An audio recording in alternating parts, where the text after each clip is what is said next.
नमस्ते, मेरा नाम धीरज शर्मा है और आप कलम इंडिया न्यूज देख रहे हैं। हमारे कार्यक्रम पेपर वाला में आप सभी का बहुत बहुत स्वागत है। तो आज की जो भी मुख्य खबरें हैं एक एक करके हम लोग जान लेते हैं। देखिए, लालू यादव ने मुकेश सहनी की पीठ में लगी खंजर जो है निकाल दिया है। यानी उनके पीठ में जो खंजर तेजस्वी यादव ने 2020 में घोंपा था उसे लालू यादव ने निकाल दिया है। कैसे निकाल दिया है वो हम बताएंगे। उसी तरीके से देखिए, कल पशुपति कुमार पारस ने प्रेस कॉन्फ्रेंस बुलाई थी, बड़ा ऐलान उन्होंने किया और कई तरह की बातें कही और पूरे बिहार में 40 सीटों पर एनडीए को समर्थन देने की बातें उन्होंने कह दी है। ऐसे में ये कहीं ना कहीं देखिए, जब भी पशुपति कुमार कोई पारस फैसला लेते हैं तो सूझबूझ कर लेते हैं। तो इस फैसले के पीछे कौन है? इसके पीछे सूरजभान सिंह है। उन्होंने ही कहा है कि आप इस तरह का फैसला लीजिए। केंद्रीय मंत्री के पद से इस्तीफा देने वाला फैसला भी सूरजभान सिंह का ही था, यानी दिलवाने वाला फैसला। समझिए कि हर तरह की चीजें पारस खेमे में हो गई और फिर वापसी जो है करना पड़ा। अब नहीं करते तो दूसरा कोई उपाय ही नहीं था।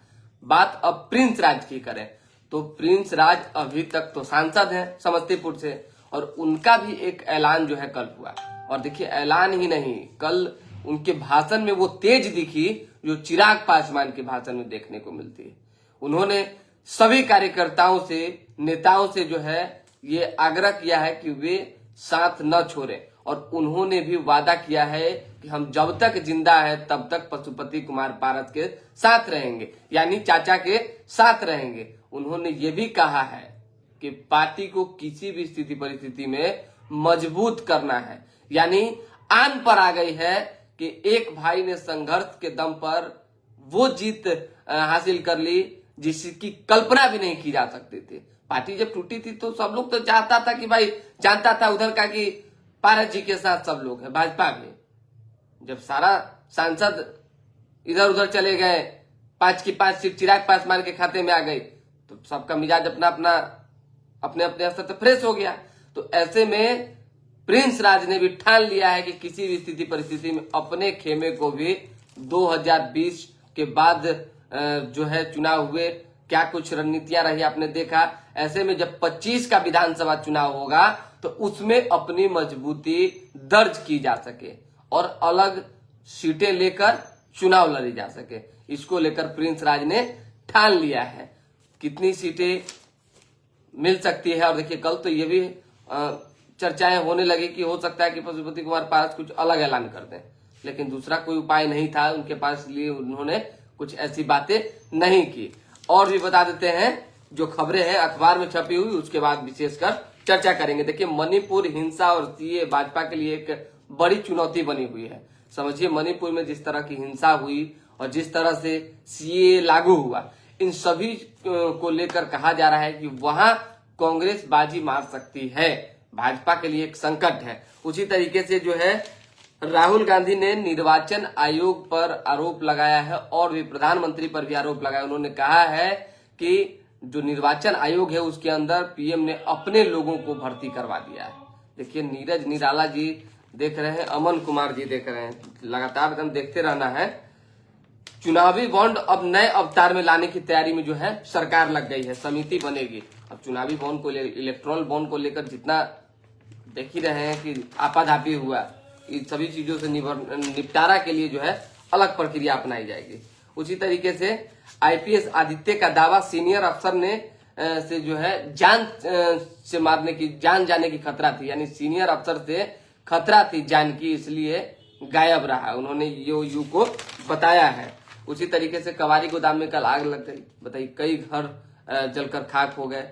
अभी जिस तरह की गर्मी है, जिस तरह की हवा बह रही है, आपको सावधान रहने की जरूरत है, अपने घर को बचा कर रखने की जरूरत है। खासकर बिजली जला रहे हैं तो कभी भी बाहर निकले तो बंद करके निकले और भी सावधानियां बरतनी होगी। बड़ा कौन, पति, बेटा या पत्नी या पार्टी?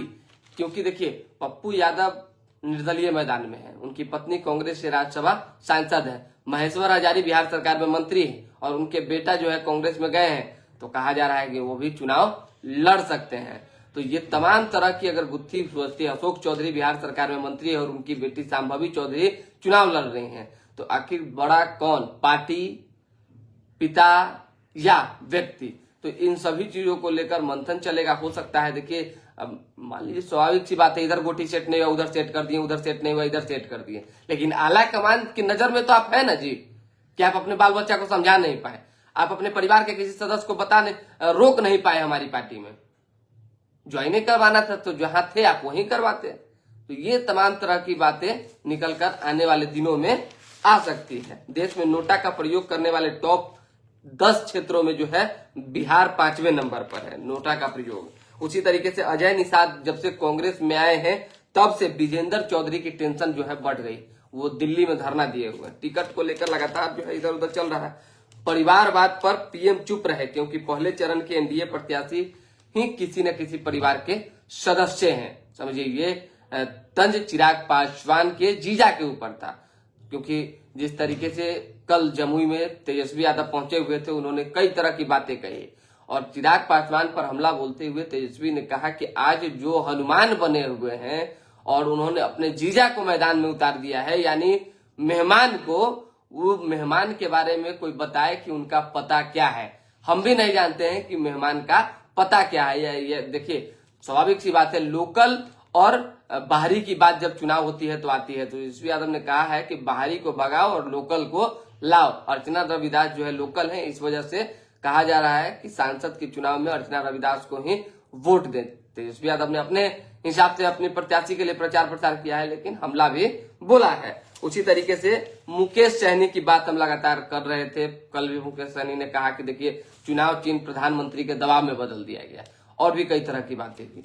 याद होगा पटना के निजी होटल में जो है बड़ी प्रेस कॉन्फ्रेंस चल रही थी 2020 विधानसभा चुनाव। उस वक्त जो है मुकेश सहनी ने मंच से ये कहते हुए खुद को साइड कर लिया था कि मल्लाह के बेटा को पीठ में खंजर भोंका गया। समझ जाइए, बड़ी बात उन्होंने कही थी और ये पूरा विधानसभा जो है इसी बयान पर चला। और आज की तारीख में मुकेश सहनी कहां, पीठ में जहां जिसने खंजर भोंकी उसी के साथ है। हम नहीं कह रहे हैं, जैसा उन्होंने कहा वही हम आपको बात बता रहे हैं। ऐसे में आप समझिए कि बीजेपी ने सीना में खंजर भोंका, तेजस्वी ने पीठ में खंजर भोंका, फिर भी आप हैं वहीं पर।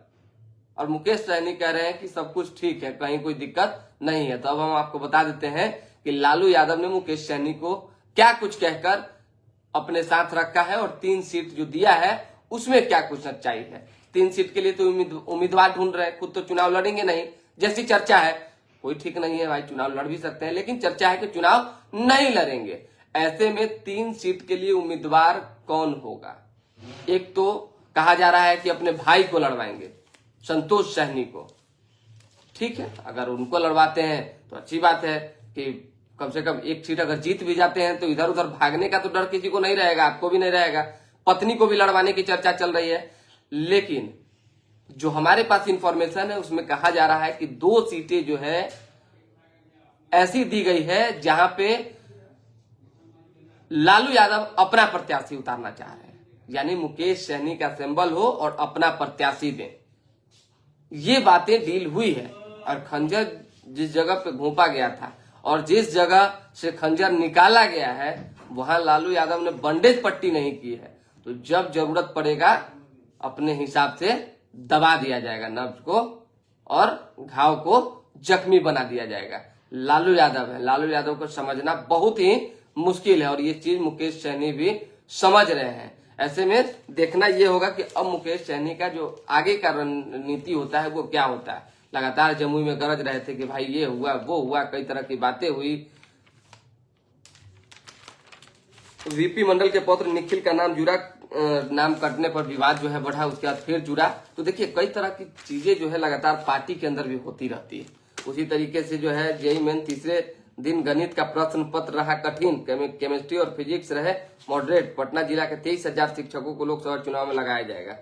पटना जिले के 23,000 शिक्षकों को जो है लोकसभा चुनाव में लगाया जाएगा। समझिए कि शिक्षक कहीं चैन से नहीं रह सकते, हर समय उनको कहीं ना कहीं अपनी ड्यूटी देनी ही होती है। 41 पुलिसकर्मी सम्मानित किए गए हैं। 25 को 5-5 हजार रुपया इनाम में दिया गया। 5-5 हजार रुपया मिला, मजाक है क्या। बच्चों ने कजरी डांस से मन मोहा।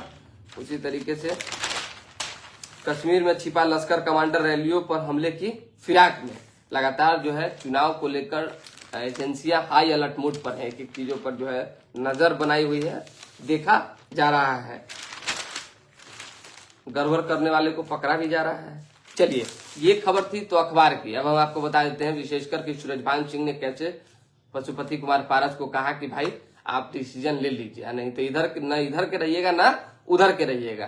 क्योंकि देखिए स्वाभाविक सी बात है, सूरजभान सिंह के ही कहने पर लोजपा में भी टूट हुई और उनकी ही रणनीति थी और एक बड़े नेता भी हैं, भूमिहार चेहरा भी है। तो ऐसे में पार्टी को बचाने के लिए पारस ने, प्रिंस राज ने यह फैसला लिया कि एक बार दोबारा से एनडीए में वापसी की जाए। पहले यह फैसला लिया कि केंद्र में जो मंत्री है मंत्री पद से इस्तीफा देते, ताकि इसको कहते हैं प्रेशर पॉलिटिक्स, कुछ बात बन जाए। बात नहीं बनी। अब आश्वासन जिस तरह से प्रिंस राज ने कल कहा कि हमारे चाचा को, पशुपति पारस को एक बेहतर जिम्मेदारी दी जाएगी, उनके सम्मान का ख्याल रखा जाएगा। तो ऐसे में हो सकता है बीजेपी ने कुछ कहा हो कि उनके सम्मान का ख्याल रखा जाएगा, कहीं की तरफ कोई दिक्कत नहीं, आप वापसी कर जाइए, तो वापसी कर गए। लेकिन सबके पीछे सूरजभान सिंह है। सूरजभान सिंह इस चीज को भांप चुके हैं कि पार्टी बचानी है और जो आपके साथ जुड़े हुए नेता कार्यकर्ता हैं उनका भविष्य बचाना है, तो आपको भाजपा के साथ यानी एनडीए के साथ आना ही होगा। अब कितना भीतरघात होगा, कितना क्या होगा, ये तो नहीं कह सकते हैं। क्योंकि देखिए चिराग पासवान को हाजीपुर से चुनाव जिताने को लेकर पारस ने मतलब साफ सुथरा जवाब नहीं दिया। उन्होंने एक ही बात कही कि हम 40 सीटों पर जो है उम्मीदवारों को समर्थन दे रहे हैं, 40 सीटों पर जिताएंगे। तो क्या कुछ है नहीं है, तो मन की बात कौन जानता है भाई।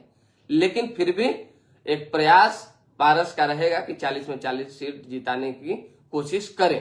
देखिए बिट्टू ने बिहार में मंगल राज है क्यों नहीं पूछते हैं बीजेपी वाले। अरे भाई बिहार में मंगल राज है, हमको तो नहीं दिख रहा है कहीं मंगल राज है महाराज।